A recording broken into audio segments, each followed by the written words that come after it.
আসসালামু আলাইকুম।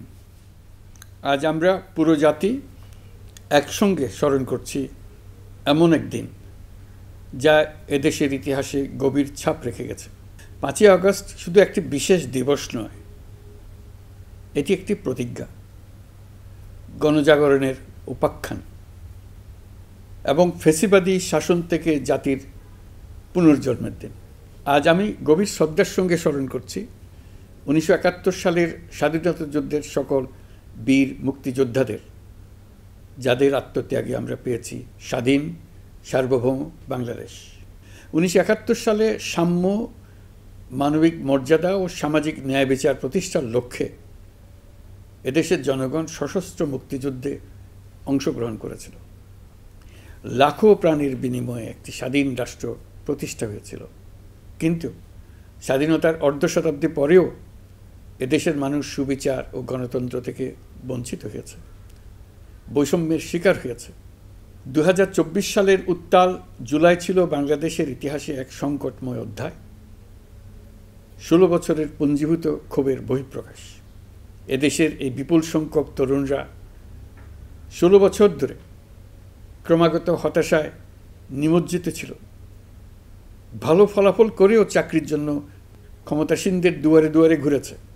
চাকুরিকে ঘিরে তৈরি হয়েছিল দুর্নীতি, স্বজনপ্রীতি আর তদবির বাণিজ্য। যে তরুণ ঘুষ দিতে পারেনি, এলাকার মাফিয়াদের সঙ্গে সখ্য গড়ে তুলতে পারেনি, তার চাকরি হয়নি। সরকারি চাকরিতে বৈষম্যমূলক কোটা পদ্ধতি, যেটা মূলত ছিল দুর্নীতি ও স্বজনপ্রীতির আরেকটা হাতিয়ার, এর বিরুদ্ধে তরুণ সমাজ দীর্ঘদিন ধরে প্রতিবাদ বিক্ষোভ করলেও ফ্যাসিবাদী শাসকের টনক নড়েনি। দীর্ঘ এই সময় প্রতিটি সেক্টরে মাফিয়াতন্ত্র কায়েম করে একটি সুবিধাভোগী শ্রেণী তৈরি করা হয়েছিল, যারা আর্থিক ও অন্যান্য সুবিধার বিনিময়ে স্বৈরাচারের পক্ষে কথা বলবে, কাজ করবে। স্বৈরাচারের পক্ষের সঙ্গী হলেই তার চাকরি হবে, কাজ মিলবে। সরকারি প্রতিষ্ঠান, শিক্ষা প্রতিষ্ঠান, অর্থনৈতিক প্রতিষ্ঠান, এমনকি বিচার ব্যবস্থা, আইনশৃঙ্খলা বাহিনী, গণমাধ্যম ও সাংস্কৃতিক মণ্ডলেও এই ধরনের সুবিধাভোগী শ্রেণী তৈরি হয়েছিল। এদেশের গরিব মেহনতি মানুষের পয়সা লুট করে পতিত ফ্যাসিবাদ ও তাদের সহযোগীরা এক একজন টাকার পাহাড় গড়ে তোলে। সীমাহীন দুর্নীতির কবলে পড়ে অর্থনীতি ভেঙে পড়ে। এই দেড় যুগে প্রতিটি ন্যায্য দাবি, প্রতিবাদ, বিক্ষোভ চলাকালে পুলিশের পাশাপাশি দলীয় সন্ত্রাসীরা অস্ত্র হাতে আন্দোলনকারীদের পিটিয়েছে।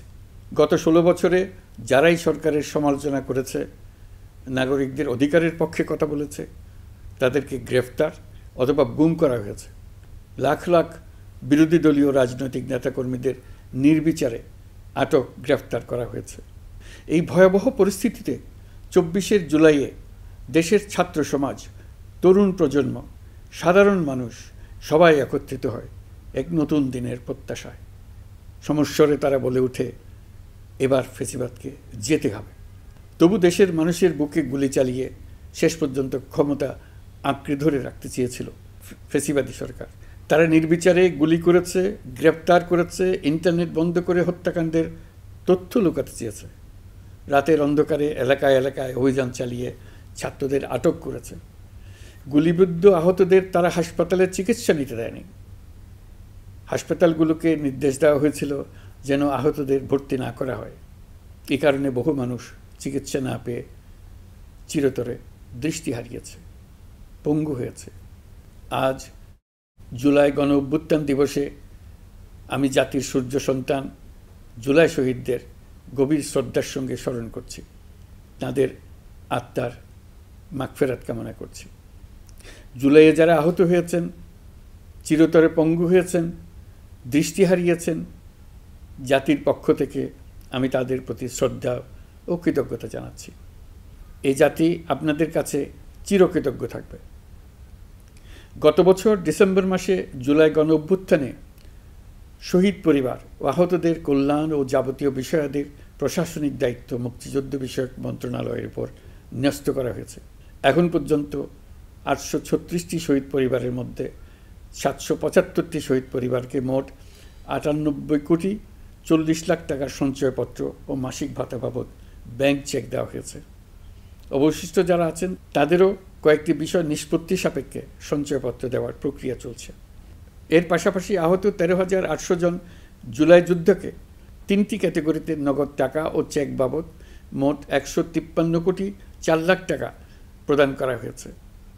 এর মধ্যে 78 জন অতি গুরুতর আহত জুলাই যোদ্ধাকে সিঙ্গাপুর, থাইল্যান্ড, তুরস্ক এবং রাশিয়ায় উন্নত চিকিৎসার জন্য পাঠানো হয়েছে এবং চিকিৎসা ব্যয় বাবদ এ পর্যন্ত 97 কোটি 50 লাখ টাকা ব্যয় হয়েছে।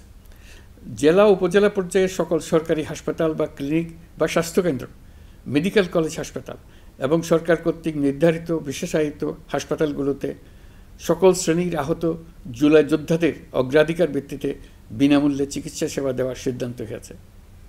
সরকারের পক্ষ থেকে জুলাই শহীদ ও আহতদের জন্য আরও নানা উদ্যোগ নেওয়া হচ্ছে।